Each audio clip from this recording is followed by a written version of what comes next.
Can't beat fresh squeezed.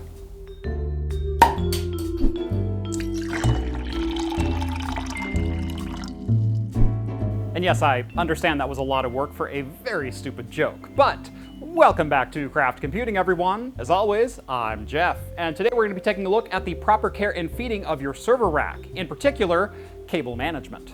By the way, having a door on my server rack still just pleases me to no end.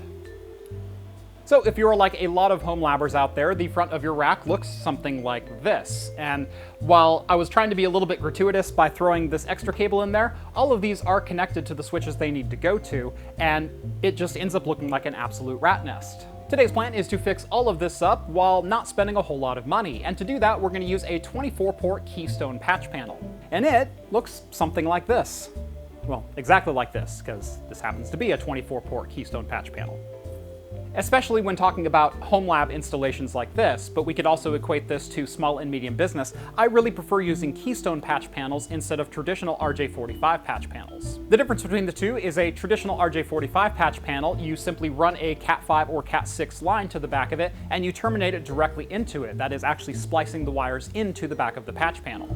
It ends up being a very clean way to install, but I also don't plan on running 24 or 48 Cat6 cables in my house. I have a lot of other cables that I need to worry about as well, which brings me to the Keystone jacks. Keystone patch panels are a modular patch panel, and you buy what are called Keystone jacks for them, and you can get them in RJ45, LC fiber, a whole bunch of different varieties, even HDMI, USB, BNC, coax. Pretty much any type of cable you could ever need to install in your rack, there is a pass-through Keystone jack for it. Currently installed in the rack, I only have two cable types that I really need to worry about. First off, we have LC fiber, and then I've got RJ45 Cat6. So I bought pass-through jacks for each of those cable types. Here is the Keystone jack itself. This is the RJ45, and as you can see, there's an RJ45 female on the front and another one on the rear.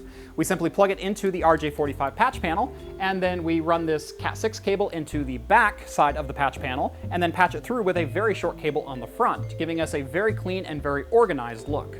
So let's go ahead and get this thing installed and get this all cleaned up, because I'm already tired of looking at it. Here's a little bit closer look at the Keystone patch panel itself. As you can see, the front of it just has a whole bunch of square holes inside of it, and that is where you install the Keystone jacks. A little bit closer look at the Keystone jack. As you can see, there is definitely a front and a back because there is this clip right here on top, and that is actually what secures it into the patch panel.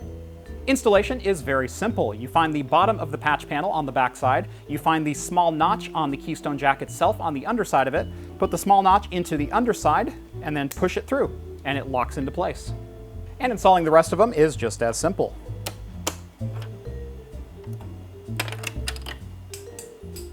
Really? It's okay, I only needed 8 of them in here. And there we go.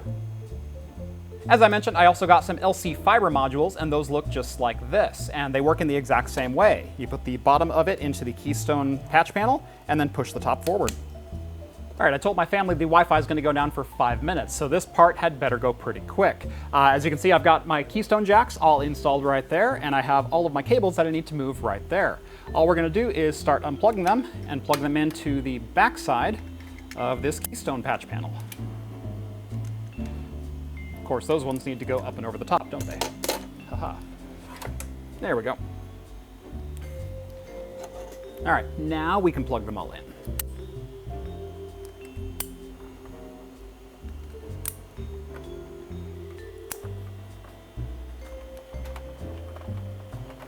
And once everything's plugged in, that just seats right back into place. And now we just have to patch everything back in. So in my rack, I am going to color code my cables, so yellow for PoE and blue for non-PoE connections. I really wish they didn't individually wrap all of these patch cables. I bought them in bulk, so I could use them in bulk. Stop making it more difficult. And last but not least, our 1/2 meter LC patch cables. Now, these are still a little bit longer than I would like because I'm only going that distance, but they're still a lot cleaner and a lot easier to manage than the 5 meter cable that is simply poking through the backside of the rack.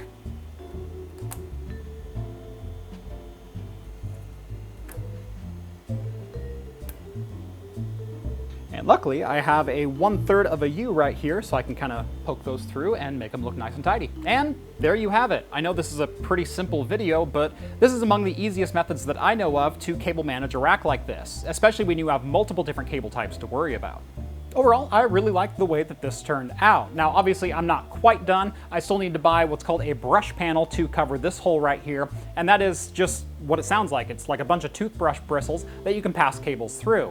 If you don't want to go the full Keystone Jack solution, that is certainly an option you can go with, and for cables like VGA, it does make a lot more sense. Once I get that installed, this panel will be completely covered up, and I can call the front of my rack completely cable managed. However, in a future video, we're probably going to need to explore how to do the back of the rack, because seriously, don't look back there right now. Links to all of this stuff and even more accessories can be found down in the video description below, so if you're interested in picking up any of these products, go give those a look.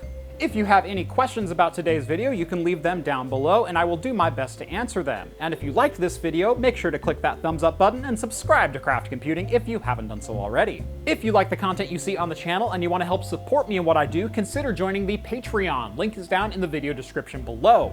As a bonus, you'll get exclusive access to my Discord server, where you can chat directly with myself as well as the other hosts from Talking Heads.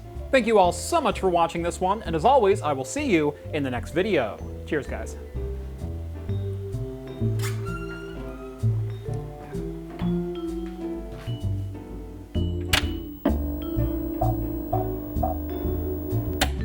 So this is a classic beer from Deschutes Brewery in Bend, Oregon. This is their Fresh Squeezed IPA. It is a 6.4%, 60 IBU IPA. And if you like hop-forward dankness, this has it in spades. Impossibly juicy, undeniably refreshing, freshly squeezed, no fruit was harmed in the making of this beer. There are some juicy characteristics to this. It is a little bit on the sweeter side for even being, like I said, a danky IPA, but it's very, very good. It's very well balanced. There is some citrus in this beer, but it's, again, more on the sweeter side of things. Think more like kiwi and passion fruit instead of guava and orange. Usually I'm more than halfway through a beer when I'm ready to wrap up a review, but this is a pretty quick install, so, well, I didn't drink a lot of beer. I really like this beer from Deschutes. It is a beer that I can see some people loving to hate, because this has all the characteristics that people love to hate about IPAs.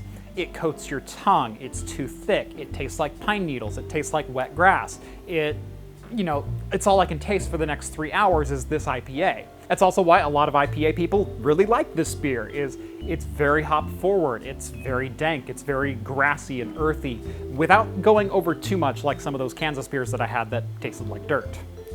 But it's got those wonderful hop oils that do coat your mouth a little bit, and you end up getting some flavor that lasts many, many minutes after you're done drinking the beer. Overall, just a good drinking beer.